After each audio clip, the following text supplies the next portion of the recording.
Olá!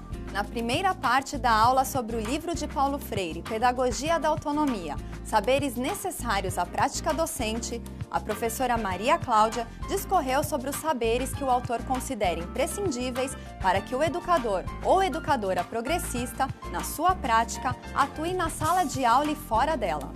Para Freire, ensinar exige rigorosidade, pesquisa, respeito aos saberes dos educandos, criticidade, estética e ética, a corporificação das palavras pelo exemplo, risco, aceitação do novo e rejeição a qualquer forma de discriminação, reflexão crítica sobre a prática, o reconhecimento e a assunção da identidade cultural. Tenham todos uma ótima aula!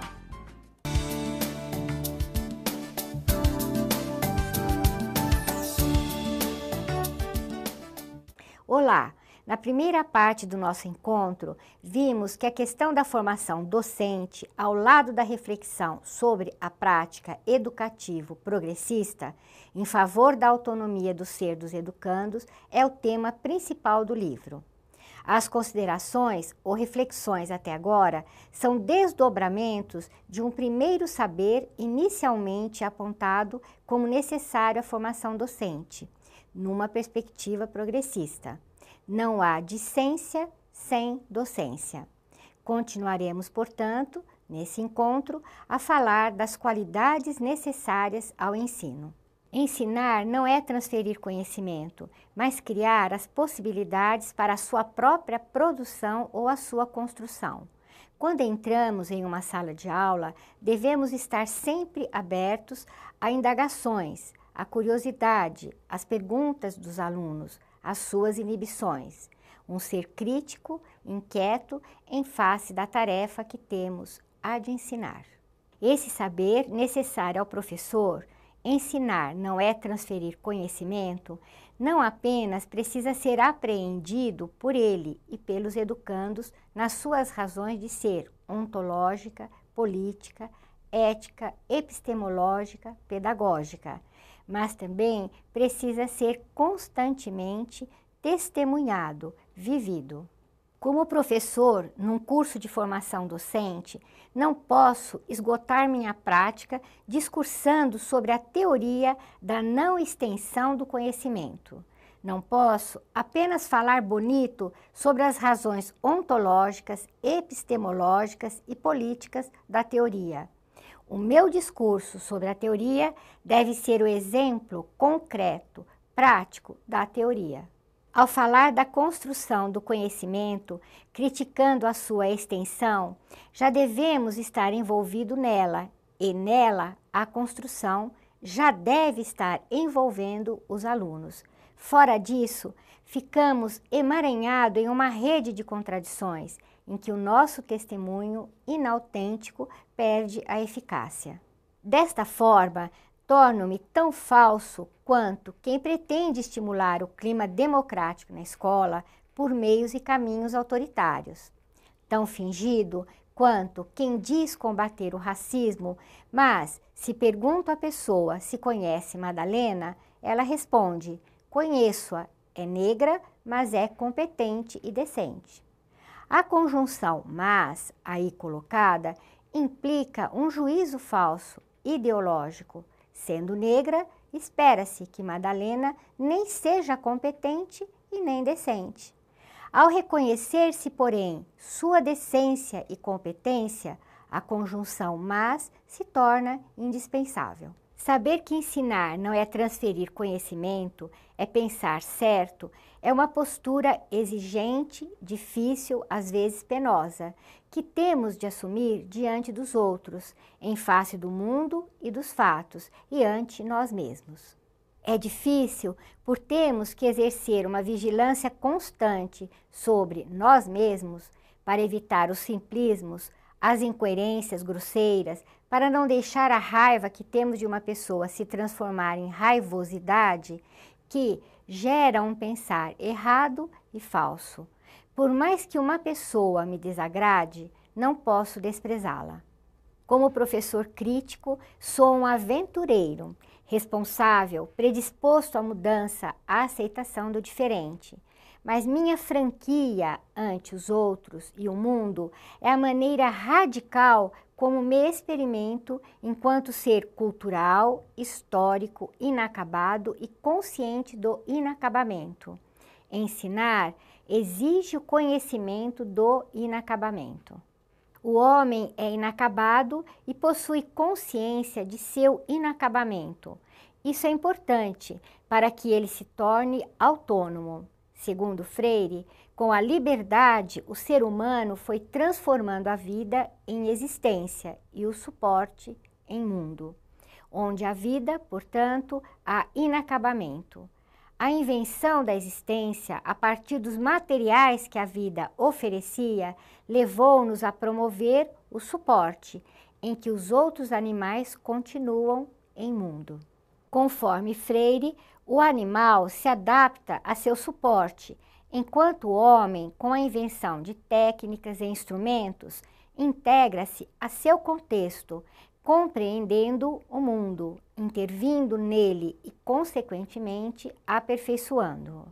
A relação que se estabelece entre o homem e o mundo é dialética e não mecanicista, no qual a consciência não passa de mero reflexo da materialidade objetiva. E também não é idealista, no qual a consciência é a fazedora arbitrária do mundo. As relações entre consciência e mundo são mútuas, naturalmente dialéticas. O fato do ser humano estar no e com o mundo implica em domínio de processos de refletir, avaliar, programar, investigar, transformar, mas sempre à luz de fins, valores propostos. Nesse sentido, ele não é somente razão, é um ser humano completo, um ser que se recusa a aceitar a condição de mero objeto. Os animais não possuem liberdade, assim não criam um mundo para si, não são autônomos. Já o homem possui existência e o domínio da existência. É o domínio do trabalho, da cultura, da história, dos valores, domínio em que os seres humanos experimentam a dialética entre determinação e liberdade. Portanto, é no domínio da existência que os homens se fazem autônomos. A partir da invenção da existência, não foi mais possível ao homem existir sem assumir o seu direito e dever de decidir. Por isso, assumir a existência em sua totalidade é necessário para que o homem seja autônomo. A experiência humana no mundo muda de qualidade com relação à vida animal no suporte. O suporte é o espaço necessário para o crescimento do animal e delimita o seu domínio. É o espaço onde ele aprende a sobreviver. Quanto maior se tornou a solidariedade entre a mente e as mãos, tanto mais o suporte foi virando mundo e a vida existência. Isto acontece na proporção em que o corpo humano vira corpo consciente, apreendedor, transformador, criador de beleza e não espaço vazio a ser preenchido por conteúdo. Tudo isto inscreve homens e mulheres como seres éticos, capazes de intervir no mundo, de comparar, ajuizar, decidir, romper, capazes de grandes ações, mas também de baixeza. Só os seres que se tornaram éticos podem romper com a ética. Não se sabe de tigres indianos que tenham jogado bombas em cidades de tigres asiáticos.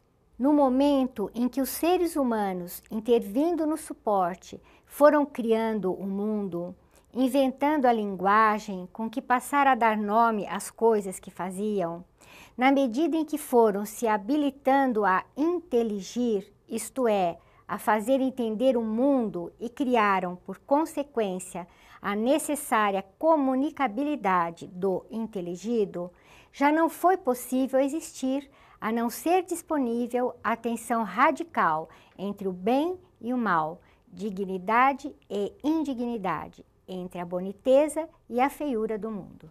Isto é, já não foi possível existir sem assumir o direito e o dever de optar, de decidir, de lutar, de fazer política. E tudo isso nos traz de novo a radicalidade imperiosa da prática formadora, de natureza eminentemente ética. Freire afirma: gosto de ser gente porque, inacabado, sei que sou um ser condicionado, mas, consciente do inacabamento, sei que posso ir mais além dele. Esta é a diferença entre o ser condicionado e o ser determinado. A construção da nossa presença no mundo não se faz no isolamento, isenta das forças sociais. Não se compreende fora da tensão entre o que herdamos geneticamente e o que herdamos social, cultural e historicamente. A consciência da nossa presença no mundo implica o reconhecimento da impossibilidade de nossa ausência na construção da própria presença. Ensinar exige o reconhecimento de ser condicionado. Enquanto inacabados, homens e mulheres se sabem condicionados, mas a consciência mostra a possibilidade de ir além. Significa reconhecer que somos condicionados, mas não determinados. A construção da própria presença no mundo não se faz independente das forças sociais. Entretanto, se esta construção for determinada, não há autonomia. Se nossa presença no mundo é feita por algo alheio a nós, estamos abrindo mão da liberdade, da responsabilidade ética, histórica, política e social, abrindo mão da autonomia. Nossa presença no mundo não é a de quem apenas se adapta, mas a de quem nele se insere. É a posição de quem luta para não ser apenas objeto, mas sujeito também da história. A presença no mundo de quem é sujeito da história é uma presença autônoma. Esta é a diferença profunda entre o ser condicionado e o ser determinado. A diferença entre o inacabado, que não se sabe como tal, e o inacabado que histórica e socialmente alcançou a possibilidade de saber-se inacabado. Mesmo sabendo que as condições materiais, econômicas, sociais, políticas, culturais e ideológicas em que nos achamos quase sempre são barreiras de difícil superação para o cumprimento de nossa tarefa histórica de mudar o mundo, sabemos também que os obstáculos não se eternizam. E por isso, diz Freire, sou contra todo discurso fatalista neoliberal e insisto na conscientização. Ela é um dos caminhos para que se coloque em prática a curiosidade epistemológica. A consciência do inacabamento entre nós, mulheres e homens, nos fez seres responsáveis. Daí a eticidade de nossa presença no mundo. Eticidade que, não há dúvida, podemos trair. O mundo da cultura, que se alonga em mundo da história, é um mundo de liberdade, de opção, decisão, mundo de possibilidade em que a decência pode ser negada, a liberdade ofendida e recusada. Por isso mesmo, a capacitação de mulheres e de homens em torno de saberes instrumentais jamais pode prescindir de sua formação ética. Outro saber necessário à prática educativa e que se funda na mesma raiz, a da inconclusão do ser que se sabe inconcluso, é o que fala do respeito à autonomia do ser do educando. O professor que desrespeita a curiosidade do educando, o seu gosto estético, sua inquietude, a sua linguagem, a sua sintaxe e sua prosódia, o professor que ironiza o aluno, que o minimiza, tanto quanto o professor que se exime do cumprimento do seu dever, de propor limites à liberdade ao aluno, que se furta ao dever de ensinar, de estar respeitosamente presente à experiência formadora do educando, transgride os princípios fundamentalmente éticos de nossa existência. Ensinar exige respeito à autonomia do educando. Na dialogicidade verdadeira, na qual os sujeitos dialógicos aprendem e crescem na diferença e, sobretudo, no respeito a ela, é a forma de coerentemente exigir dos seres que, inacabados, assumindo-se como tais, se tornam radicalmente éticos. É preciso deixar claro que a transgressão da eticidade jamais pode ser vista ou entendida como virtude, mas como ruptura com a decência. Para Freire, a pessoa pode se tornar machista, racista, classista, mas precisa se assumir como transgressor da natureza humana. Para ele, qualquer discriminação é imoral e lutar contra ela é um dever, por mais que se reconheça a força dos condicionamentos a enfrentar. A boniteza de ser gente se acha, entre outras coisas, nessa possibilidade e nesse dever de brigar. E saber que devo respeito à autonomia e à identidade do educando exige de mim uma prática em tudo coerente com este saber. Ensinar exige bom senso.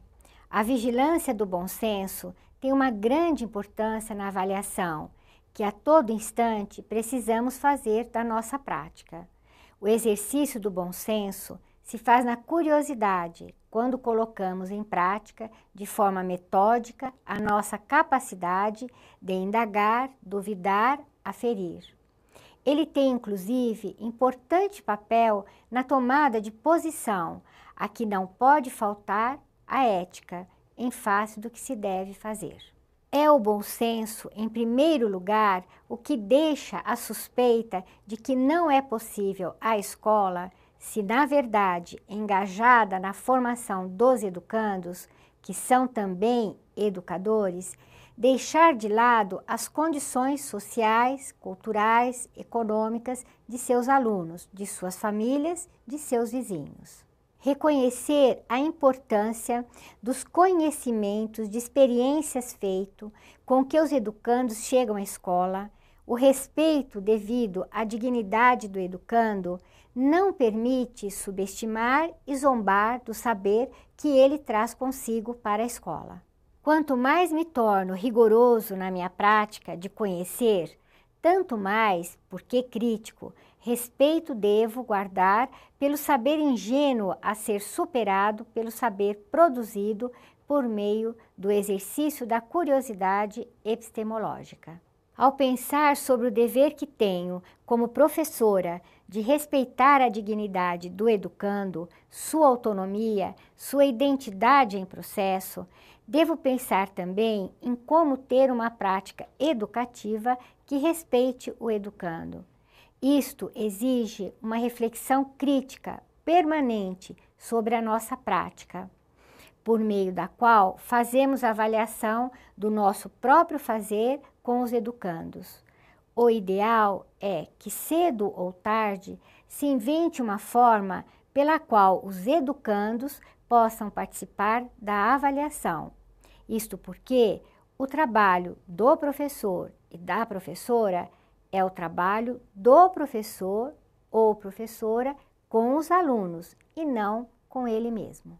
Estas qualidades ou virtudes são construídas por nós no esforço que nos impomos para diminuir a distância entre o discurso e a prática, que por sua vez já é uma virtude, a da coerência. O professor tem o dever de dar suas aulas, mas para isso precisa de condições favoráveis, higiênicas, espaciais. O desrespeito a este espaço é uma ofensa aos educandos, aos educadores e à prática pedagógica. A prática docente, especificamente humana, é profundamente formadora, por isso é ética.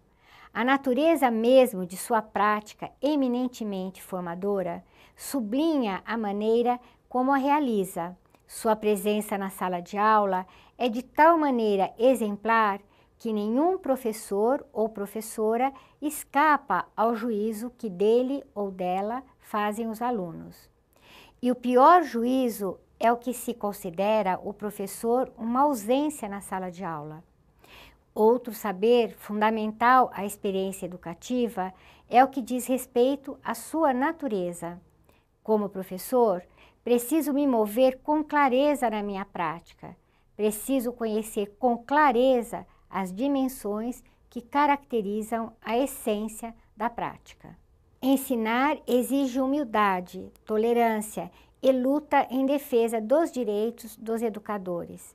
A luta dos professores em defesa dos seus direitos e de sua dignidade deve ser entendida como um momento importante de sua prática docente, enquanto prática ética. Não é algo que vem de fora da atividade docente, mas algo que dela faz parte. Um dos piores males que o poder público vem fazendo aos educadores no Brasil, historicamente, desde que a sociedade brasileira foi criada, é o de fazer muitos correrem o risco de, em razão de tanto descaso pela educação pública, cair na indiferença fatalistamente cínica que leva ao cruzamento dos braços. Não há o que fazer, é o discurso acomodado que não podemos aceitar. Para Freire, a resposta à ofensa à educação é a luta política, consciente, crítica e organizada contra os ofensores. Aceito até abandoná-la, cansado, à procura de melhores dias.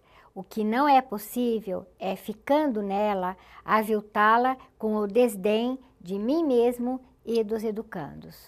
Uma das formas de luta contra o desrespeito dos poderes públicos pela educação, de um lado, é a nossa recusa a transformar nossa atividade docente em puro bico, e de outro, a nossa rejeição a entendê-la e a exercê-la como prática afetiva de tias e tios.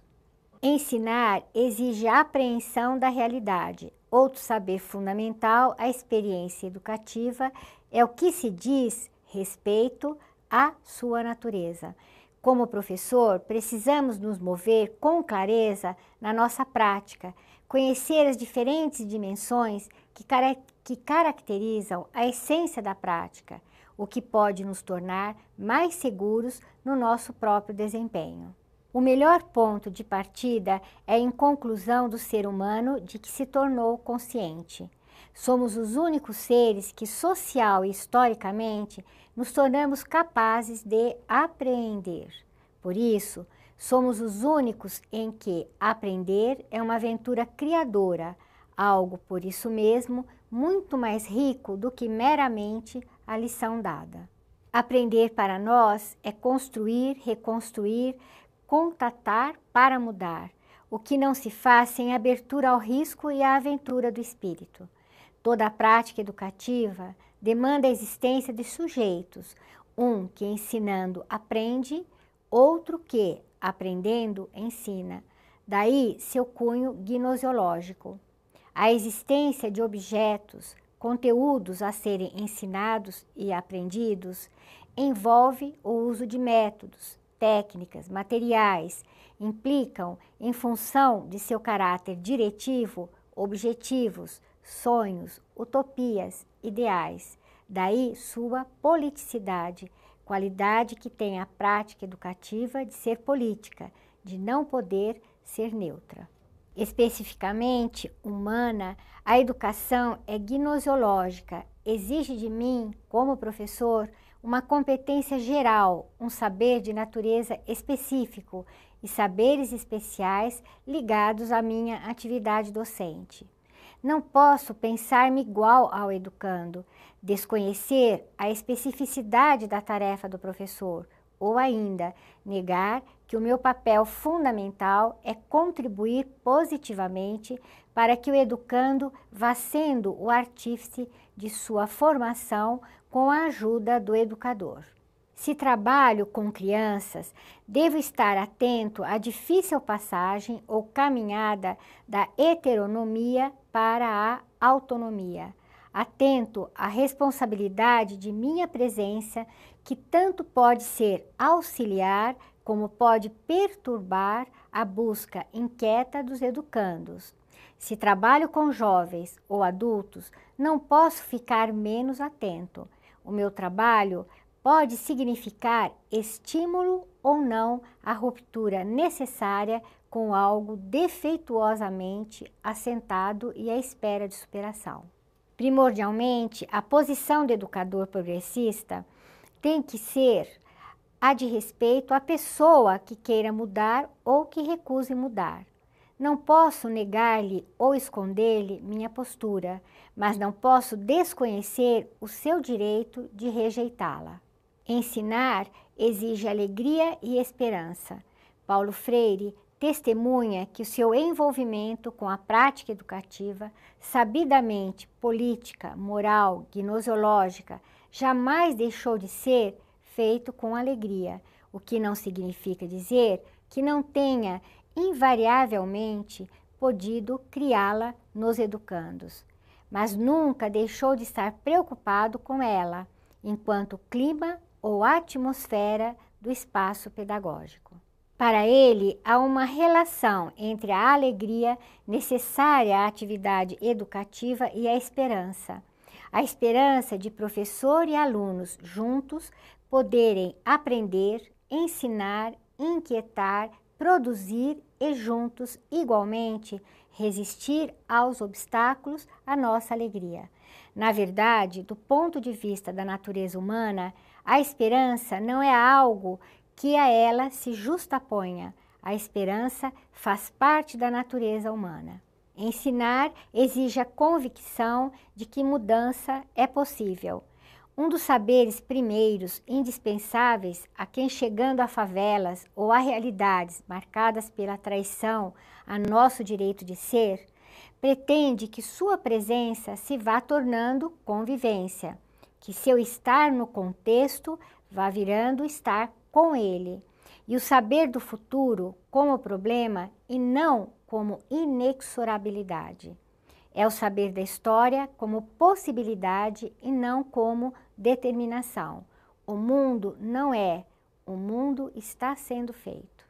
O autor diz que, como subjetividade curiosa, inteligente, interferidora na objetividade com que dialeticamente se relaciona, seu papel no mundo não é só o de quem constata o que ocorre, mas também o de quem intervém como sujeito de ocorrência.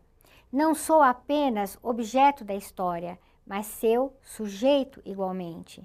No mundo da história, da cultura, da política, constato, não para me adaptar, mas para mudar. No próprio mundo físico, a constatação não leva à impotência. O conhecimento sobre os terremotos desenvolveu toda uma engenharia que nos ajuda a sobreviver a eles. Não podemos eliminá-los, mas podemos diminuir os danos que nos causam. Ninguém pode estar no mundo, com o mundo e com os outros de forma neutra. A acomodação é apenas caminho para a inserção, que implica decisão, escolha, intervenção na realidade. Há perguntas a serem feitas insistentemente por todos nós e que nos fazem ver a impossibilidade de estudar por estudar. Em favor de que estudo? Em favor de quem? Contra que estudo? Contra quem estudo? Uma das questões centrais com que temos de lidar é a promoção de posturas rebeldes, em posturas revolucionárias, que nos engajam no processo radical de transformação do mundo. A rebeldia é ponto de partida indispensável, é deflagração da justa ira, mas não é suficiente. A rebeldia, enquanto denúncia, precisa se alongar até uma posição mais radical e crítica. A revolucionária, fundamentalmente anunciadora. A mudança do mundo implica a dialetização entre a denúncia da situação desumanizante e o anúncio de superação, no fundo, o nosso sonho.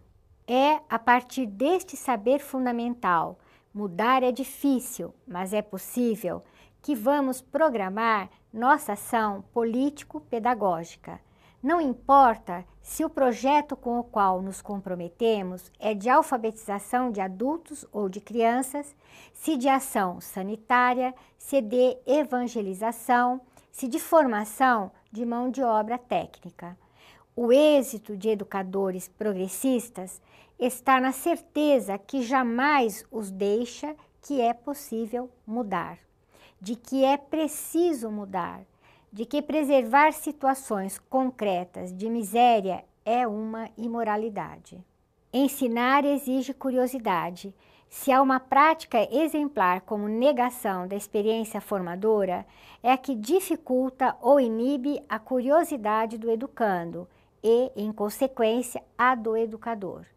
É que o educador que entregue a procedimentos autoritários ou paternalistas que impedem ou dificultam o exercício da curiosidade do educando, termina por igualmente tolher a sua própria curiosidade. Nenhuma curiosidade se sustenta eticamente no exercício da negação da outra curiosidade. A dialogicidade não nega a validade de momentos explicativos, narrativos, em que o professor expõe ou fala do objeto. O fundamental é que o professor e alunos saibam que a postura deles, do professor e dos alunos, é dialética, aberta, curiosa, indagadora e não apassivada, enquanto fala ou enquanto ouve. O que importa é que professor e alunos se assumam epistemologicamente curiosos.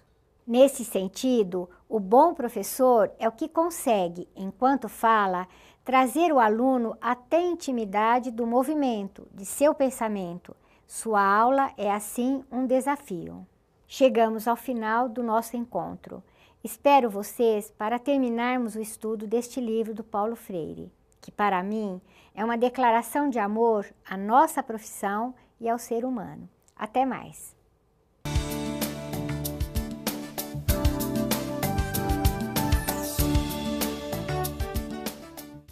Chegou a hora da revisão. Como você pode estudar, para Freire, ensinar não é transferir conhecimento, mas criar as possibilidades para a própria produção ou a sua construção. Durante o terceiro e último encontro entre você, Paulo Freire e a professora Maria Cláudia, será abordada uma exigência que o autor considera fundamental à prática docente. Ensinar é uma especificidade humana. Até a próxima aula!